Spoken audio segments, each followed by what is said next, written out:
राजस्थान में अपनी बड़ी सी हवेली के अपने बड़े से कमरे में बैठी कलावती जी कुछ सोचों में गुम थी। आज कलावती जी को अपने पोते रणवीर शेखावत की बहुत याद आ रही थी। अपने बेटे और बहू के एक्सीडेंट में गुजरने के बाद उन्होंने अपने पति रणधीर शेखावत और रणवीर की दाई माँ के साथ मिलकर रणवीर पाला पोसा था। उस समय रणवीर बस 7 साल का था। अपने माता पिता के गुजरने के बाद रणवीर चुपचाप सा रहने लगा था।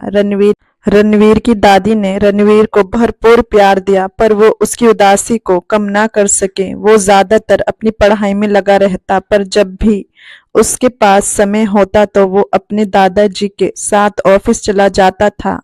दादाजी उसे धीरे धीरे बिजनेस की बारीकियां सिखाने लगे। अभी वो बस 20 साल का हुआ था और उसकी ग्रेजुएशन अभी कंप्लीट ही हुई थी कि अचानक से उसके दादाजी का भी देहांत हो गया। दादा जी के देहांत से रणवीर को बहुत बड़ा झटका लगा। दादाजी के जाने के गम से टूट गई थी, मगर रणवीर के लिए उन्होंने खुद को संभाल लिया था और उसे समझा बुझाकर ऑफिस भेजना शुरू कर दिया। उनकी कंपनी और इंटरप्राइजेज की जिम्मेदारी रणवीर के कांधों पर आ गई थी। रणवीर ने जल्दी ही ऑफिस की सारी जिम्मेदारी बखूबी संभाल ली।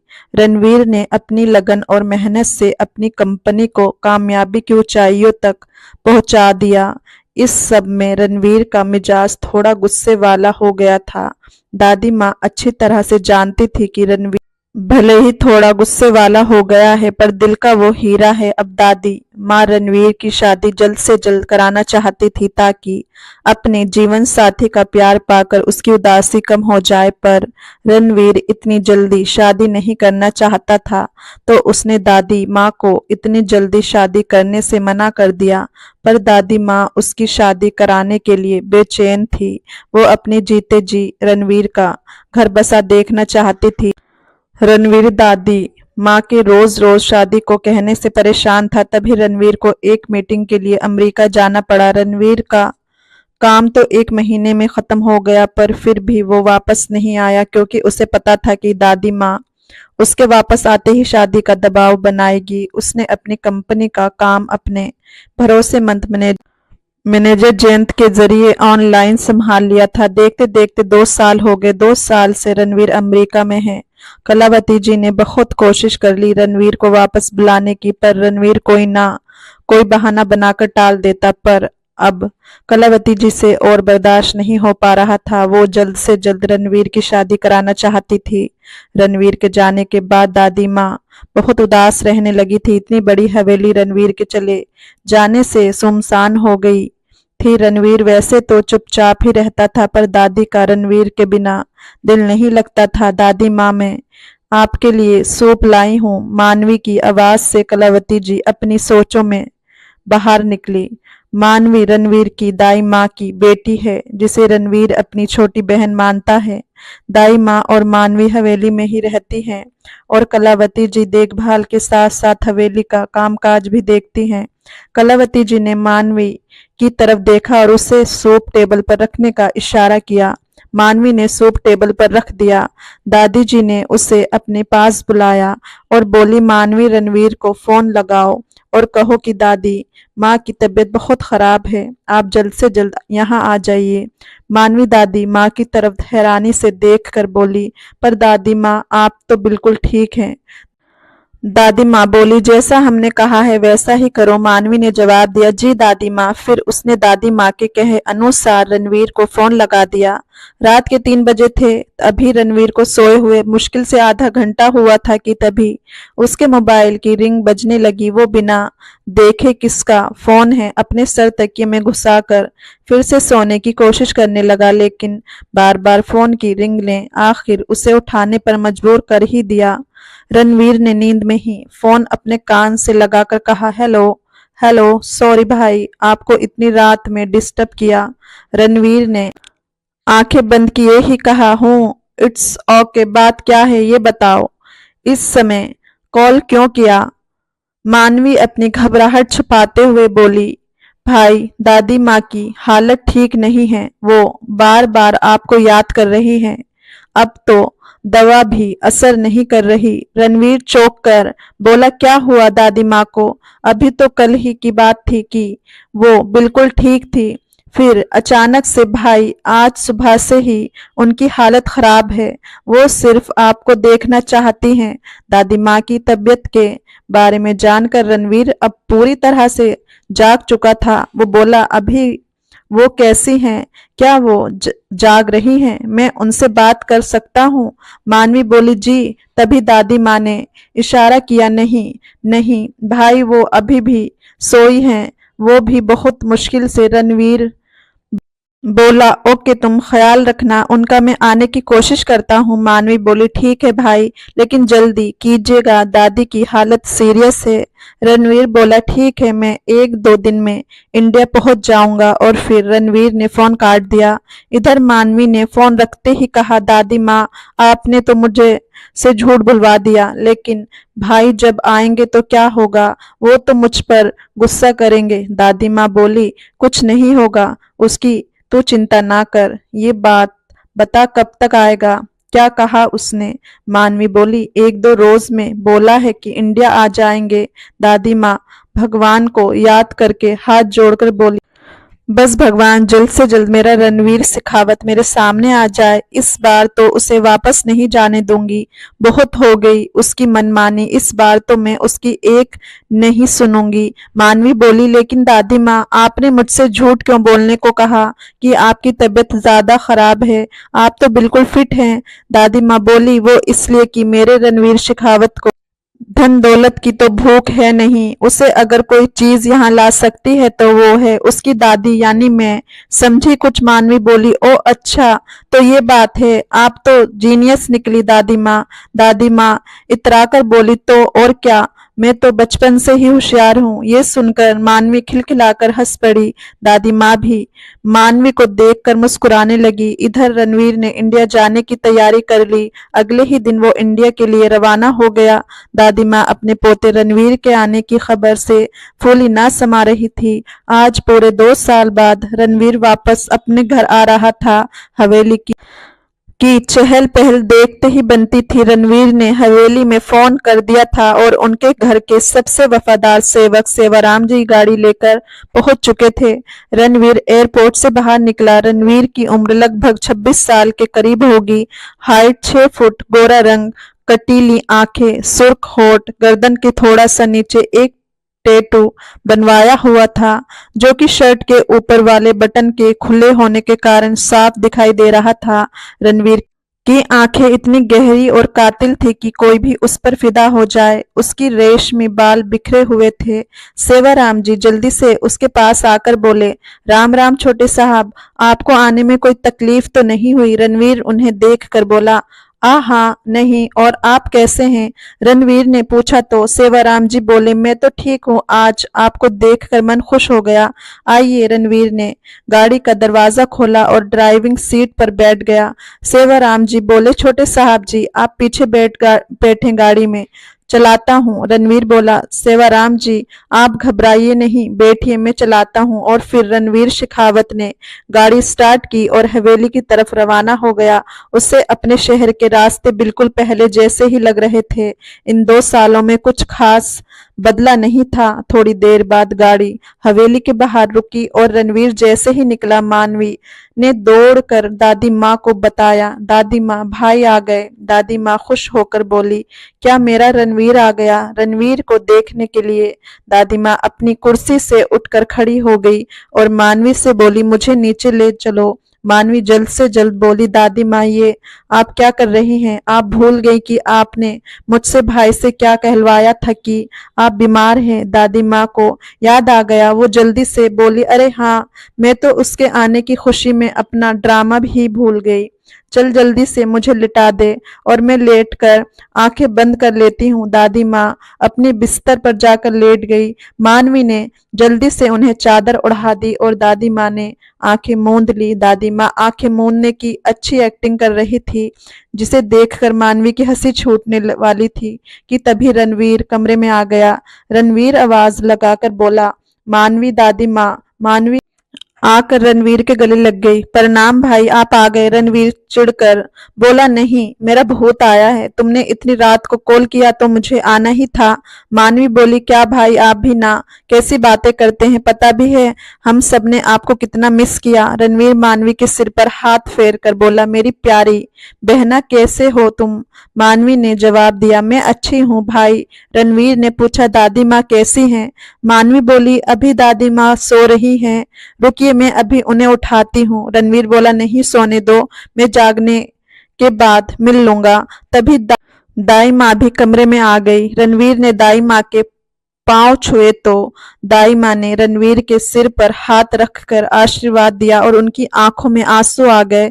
दाई माँ बोली, आंखें तरस गई थी आपको देखने के लिए। रणवीर दाई के आंसू पोंछकर बोला, दाई माँ अब तो मैं आ गया हूं ना, अब तो खुश हो जाइए। फिर उसने दाई माँ को भी देखा। उसने आगे आकर दादी माँ के पांव छुए और बोला, मैं दादी माँ के जागने के बाद मिल लूंगा। वो जानने के लिए जैसे ही मुड़ा, दादी माँ आह भरकर कराहते हुए बोली, आह मानवी, मेरा रणवीर अभी तक आया नहीं क्या। रणवीर दादी माँ के पास उनका हाथ पकड़कर बोला, दादी माँ मैं आ गया हूँ, आप आंखें तो खोलिए, आपका रणवीर आप है। रणवीर की आवाज सुनकर दादी माँ ने धीरे से अपनी आंखें खोली और फिर उन्होंने रणवीर का हाथ पकड़ा और उसे गले से लगाकर ढेरों प्यार किया, मानो जैसे कि वो कोई छोटा सा बच्चा हो। रणवीर बोला, दादी माँ कैसी हैं आप। मानवी ने बताया कि आपकी तबीयत ज्यादा खराब हो गई है, आप अपना बिल्कुल भी ख्याल नहीं रखती। मैं कल ही आपको किसी अच्छे से डॉक्टर को दिखाकर आपका इलाज कराता हूँ। दादी माँ बोली, अब तो आ गया है ना मेरा ख्याल रखने वाला, अब मैं जल्द ही ठीक हो जाऊंगी। रणवीर मुस्कुराकर बोला, वो तो आपको होना ही पड़ेगा दादी माँ, आखिर आपके सिवा मेरा है ही कौन। दादी माँ मैं जरा फ्रेश होकर आता हूँ, फिर ढेर सारी बातें करेंगे। दादी माँ बोली, ठीक है जा। रणवीर के जाने के बाद दादी माँ ने दाई माँ कहा, कल्याणी जाकर खाने का इंतजाम देखिए। रणवीर 2 साल बाद आया है, सब कुछ उसकी पसंद का होना चाहिए। कल्याणी जी बोली, माँ जी आप चिंता मत कीजिए, मैंने सब कुछ रणवीर की पसंद का ही बनवाया है।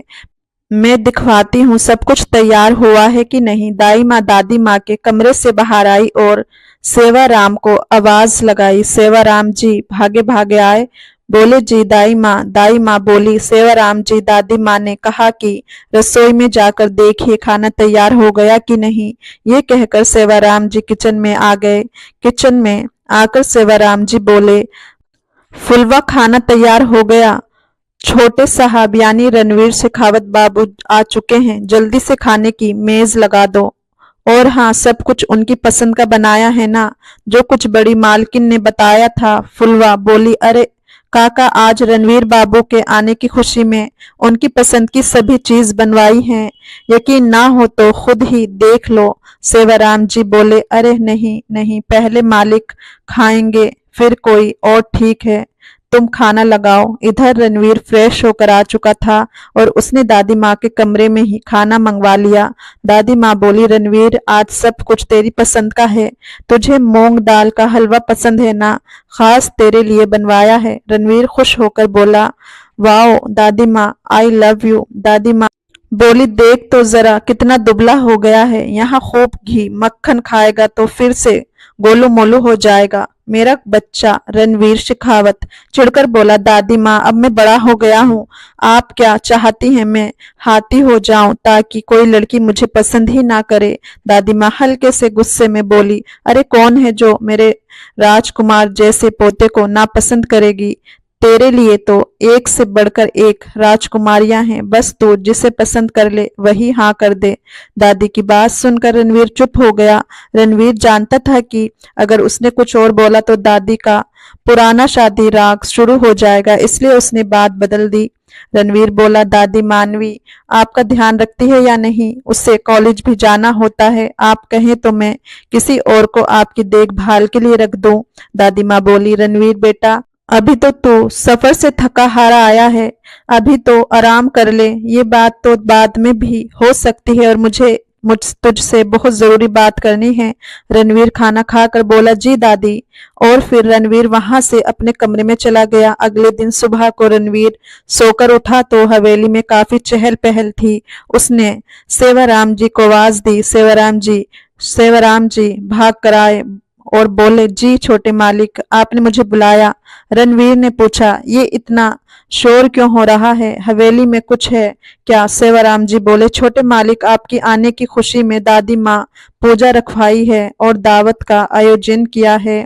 रणवीर बोला, ठीक है, आप जाइए। सेवाराम जी ने पूछा, आपको कुछ चाहिए था? मालिक रणवीर जवाब दिया, नहीं। सेवाराम जी चले गए। उनके जाने के बाद रणवीर फ्रेश होने के लिए चला गया और शावर लेकर तैयार होकर अपने कमरे में बालकनी में आकर नीचे देखा तो बाहर गार्डन में बड़ा सा टेंट लगा हुआ था और हलवाई खाना बनाने में लगे हुए थे। रणवीर वहां से हटकर अपने कमरे में आ गया और अपनी वॉच बेड की साइड टेबल से उठाकर पहन ली और अपना मोबाइल उठाकर कमरे से बाहर आ गया। सबसे पहले रणवीर दादी माँ के कमरे में आया और दादी माँ से पूछा, दादी माँ ये सब क्या है? दादी खुश होकर बोली, रणवीर मेरा बच्चा, आ इधर आ, मैं तेरा ही इंतजार कर रही थी। बेटा तू पूरे 2 साल बाद वापस आया है। जब से तुम्हारे दादाजी गए हैं इस हवेली की रौनक चली गई। अब तो वापस आ गया है तो सोचा कि कुछ रिश्तेदारों और जान पहचान वालों को बुलाकर दावत कर दूं, इसी बहाने तुझसे लोग मिल भी लेंगे। रणवीर दादी माँ के पास बैठते हुए बोला, पर दादी माँ आपकी तबीयत खराब है और आप ये सब। दादी माँ बोली, अब परवर मत कर, और रही बात मेरी तो अब इस बुढ़ापे में कब क्या हो जाए कुछ पता नहीं। रणवीर अपने मन में बोला, ये दादी ना पक्का किसी से मुझे मिलवाएगी, ये जरूर मेरी शादी के चक्कर में पड़ी है, लेकिन मैं भी आपका ही पोता हूँ, इस झंझट में नहीं फंसने वाला। थोड़ी देर पुजारी जी आ गए और पूजा शुरू हो गई। पूजा होने के बाद दादी माँ ने पंडित जी को रणवीर की कुंडली दिखाई। रणवीर की कुंडली देखकर पंडित जी के चेहरे पर चिंता की लकीरें उभर आई। पंडित जी को चिंतित देखकर दादी माँ ने पूछा, क्या बात है पंडित जी, आप चिंतित दिखाई दे रहे हैं? कोई चिंता की बात है तो? नहीं, पंडित जी बोले, चिंता मत कीजिए, ज्यादा चिंता की बात नहीं है। दादी माँ बोली, मेरे रणवीर के जीवन में विवाह का योग तो है ना? पंडित जी बोले, विवाह का योग तो है, पर विवाह होने के बाद दोनों पति पत्नी को बहुत परीक्षाओं से गुजरना पड़ेगा। दोनों ने वो परीक्षा पार कर ली तो फिर उनके जीवन से सभी कष्ट दूर हो जाएंगे और वो एक खुशहाल लंबा जीवन व्यतीत करेंगे। दादी माँ ने पंडित जी भोजन करवाया और पंडित जी को दान दक्षिणा देकर विदा किया। शाम हो चुकी थी, सारे मेहमान जा चुके थे। हवेली की रौनक देखते ही बनती थी। दादी जी ने सेवाराम जी से कहा, सेवाराम पहले गरीबों को भोजन करा दो। सेवाराम जी बोले, दादी माँ उन्हें के लिए भोजन जा रहा है। दादी ने सेवाराम जी से गरीबों को कपड़े और पैसे दान करने के लिए रणवीर शेखावत को बुलाने भेजा। रणवीर अपने कमरे में बैठा अपने लैपटॉप पर काम कर रहा था। सेवाराम जी रणवीर के पास आकर बोले, छोटे मालिक, दादी माँ आपको बुला रही है। रणवीर बोला, ठीक है, आप चले, मैं आया। रणवीर दादी माँ के पास आकर बोला, जी दादी माँ आपने बुलाया? दादी माँ बोली, हाँ। रणवीर चलो, गरीबों को अपने हाथों से कपड़े और पैसे दान कर दो। रणवीर बोला, पर दादी माँ मैं। दादी माँ बोली, हाँ तू, और कौन? इस हवेली का एकलौता वारिस है तू। ये तो धर्म कर्म के काम होते हैं, तुझे ही करने हैं ना। बेटा चलो। शाबाश। रणवीर दादी माँ की बात मानकर बाहर आ गया। रणवीर बाहर आकर देखा तो सेवाराम जी गरीब लोगों को खाना बंटवा रहे थे। रणवीर को देखकर वो रणवीर के पास आए और कपड़े और पैसे गरीबों में बंटवाने लगे। कपड़े और पैसे बंटवाकर जब रणवीर हवेली के अंदर आया तो एक लड़की श्वेता उसके पास आई और बोली, हेलो रणवीर, कैसे हो? रणवीर उसे अचरज से देखकर बोला, हाय श्वेता। बोली, लगता है तुमने मुझे पहचाना नहीं, मैं महेंद्र सिंह की बेटी, तुम्हारी बचपन की फ्रेंड। रणवीर चौंक कर बोला, ओह, अब पहचाना? काफी टाइम हो गया ना तुम्हें देखे, इसलिए तुम्हें सचमुच पहचान ही नहीं पाया। और बताओ कैसी हो? श्वेता उसकी आंखों में देखकर बोली, मैं बिल्कुल ठीक हूँ, अपना कहो। रणवीर बोला, मैं भी अच्छा हूँ। और तो क्या कर रही हो आजकल? श्वेता बोली, कुछ खास नहीं, स्टडी कंप्लीट हो गई है तो अब। रणवीर ने पूछा, तो अब क्या? श्वेता शर्माते हुए बोली, अब आगे तो तुम जानते ही होंगे। रणवीर हैरानी से बोला, मैं कैसे जानता हूँ? श्वेता अपने दुपट्टे का एक सिरा अपनी उंगली पर लपेटते हुए बोली, तुम बहुत नोटी हो, और शर्मा कर वहां से चली गई। रणवीर उसे ऐसे शर्मा कर जाते हुए देखकर बोला, अजीब लड़की है, नोटी। और मैं इधर महेंद्र जी और उसकी पत्नी वसुधा जी आपस में बातें कर रहे थे। वसुधा जी बोली, ए जी सुनिए, इससे अच्छा मौका नहीं मिलेगा। तुम श्वेता और रणवीर की शादी की बात कर लो चाची जी से। बोले, हाँ भाग्यवान, तुम फिक्र मत करो, मैं मौका मिलते ही श्वेता की शादी की बात कर लूंगा, और तुम बात पक्की ही समझो, चाची जी इनकार नहीं कर सकती। वसुधा जी खुश होकर बोली, अच्छा, इतने यकीन से आप कैसे कह सकते हैं कि वो तैयार हो जाएंगी? महेंद्र जी बोले, बस तुम देखती जाओ मैं कैसे राजी करता हूँ, और फिर क्या कमी है हमारी बेटी में? तैयार तो उन्हें होना ही होगा। महेंद्र जी दादी जी के दोस्त के बेटे, पहले दोनों परिवारों में अच्छे संबंध थे। महेंद्र जी की नजर काफी समय से रणवीर पर है। अपनी एकलौती बेटी श्वेता की शादी रणवीर से करवाना चाहते हैं, जिससे उनकी बेटी रणवीर की सारी धन दौलत प्रॉपर्टी की मालकिन बन जाए, और अपनी बेटी के साथ साथ वो भी रणवीर की दौलत पर ऐश कर सकें। हवेली मेहमानों से भरी हुई थी। ऐसे में महेंद्र जी को दादी माँ से बात करने का मौका नहीं मिला, तो उन्हें दादी माँ से बिना बात किए ही जाना पड़ा। रात काफी ज्यादा हो चुकी थी, सारे मेहमान जा चुके थे। रणवीर अपने कमरे में आकर अपना मोबाइल देख रहा था। तभी किसी ने दरवाजे पर दस्तक दी। रणवीर बोला, कौन है? बाहर से आवाज आई, भाई मैं हूँ मानवी। रणवीर बोला, अंदर आ जाओ। मानवी बोली, भाई आपको दादी माँ बुला रही है। रणवीर बोला, तुम चलो मैं आता हूँ। थोड़ी देर बाद रणवीर दादी माँ के कमरे में था। रणवीर बोला, दादी माँ इतनी रात हो चुकी है, आप अभी तक जागी हैं, आपकी तबीयत तो ठीक है ना? दादी माँ बोली, रणवीर में मेरा बच्चा यहाँ बैठ मेरे पास। दादी ने रणवीर के हाथों को अपने हाथों में लेते हुए बड़े ही उम्मीद के साथ कहा, बेटा ये हवेली, इसकी साख और इसके रुतबे के रखवाले, इस खानदान के इकलौते वारिस तुम ही तो हो। आज तुमसे तुम्हारी बूढ़ी दादी माँ कुछ मांगेगी तो इनकार तो नहीं करोगे? रणवीर बोला, दादी माँ आप ये कैसी बात कर रही हैं? दादी माँ बोली, रणवीर तुम्हें तो पता ही है कि तुम्हारे दादा अब नहीं हैं, और तुम 2 साल बाद वापस आए हो। मुझे ये भी पता है कि तुम यहाँ नहीं रहना चाहते। रणवीर बोला, दादी ऐसा कुछ नहीं है, भला मैं आपको छोड़कर क्यों जाऊंगा? दादी माँ आप तो मेरी जान है। दादी माँ बोली, अच्छा, अपनी दादी से इतना प्यार करता है तो मेरी एक ख्वाहिश पूरी कर दे, बोल करेगा ना? रणवीर बोला, ऑफ कोर्स दादी माँ, बताइए क्या करना है? दादी माँ बोली, शादी। रणवीर हैरानी से बोला, शादी? दादी माँ बोली, क्या हुआ, इतना आश्चर्य क्यों? रणवीर बोला, दादी माँ अभी शादी वादी के चक्कर में मुझे नहीं फंसना। दादी माँ बोली, क्यों, वजह तो बता। रणवीर बोला, दादी वजह तो। दादी माँ रणवीर की बात बीच में काटकर बोली, देख रणवीर, अगर तूने किसी को पसंद किया है तो बता दे, मैं तेरी शादी उसी से करवा दूंगी। रणवीर बोला, दादी माँ ऐसी कोई बात नहीं है, बस मैं अभी शादी नहीं करना चाहता। इतना कहकर रणवीर वहां से चला गया। रणवीर दादी माँ की बात सुनकर काफी परेशान था। वो एक आजाद पंछी की तरह रहना चाहता था। ना तो उसकी कोई गर्लफ्रेंड थी और ना वो किसी से प्यार करता था, बस उसे किसी बंधन में बंधने की इच्छा नहीं थी। वो लड़कियों से हमेशा दूर ही रहता था, लेकिन दादी ने उसकी शादी की बात छेड़कर उसे परेशान कर दिया था। रणवीर सोचता हुआ बोला, दादी माँ मैं आपकी हर बात मान लूंगा, पर शादी के चक्कर में मुझे नहीं पड़ना, मुझे मेरी आज़ादी बहुत पसंद है। फिर उसने फैसला किया कि वो जल्द ही अमेरिका वापस चला जाएगा।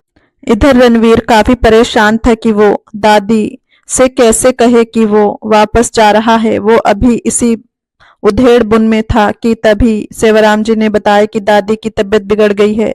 रणवीर भागकर दादी के कमरे में आया। दादी माँ बेहोश हो गई थी। रणवीर ने जल्दी से दादी माँ को अपनी गोद में उठाया। पीछे पीछे दाई माँ और मानवी भी दौड़े पड़ी।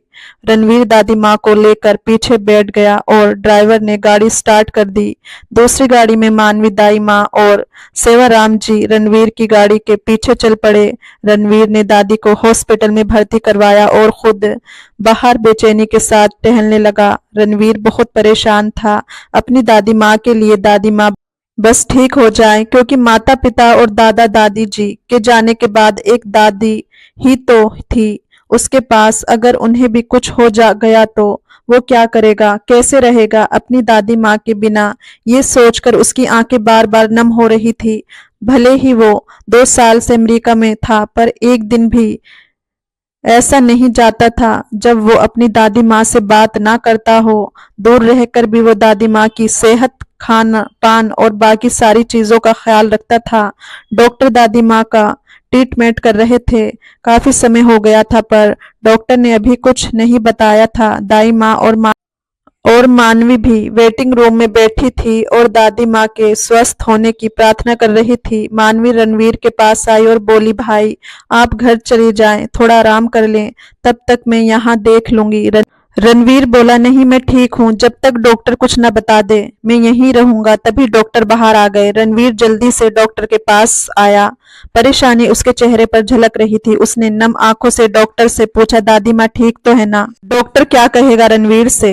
कहानी का अगला भाग सुनने के लिए हमें कमेंट करें, वीडियो को लाइक करें, चैनल को सब्सक्राइब जरूर करें। धन्यवाद।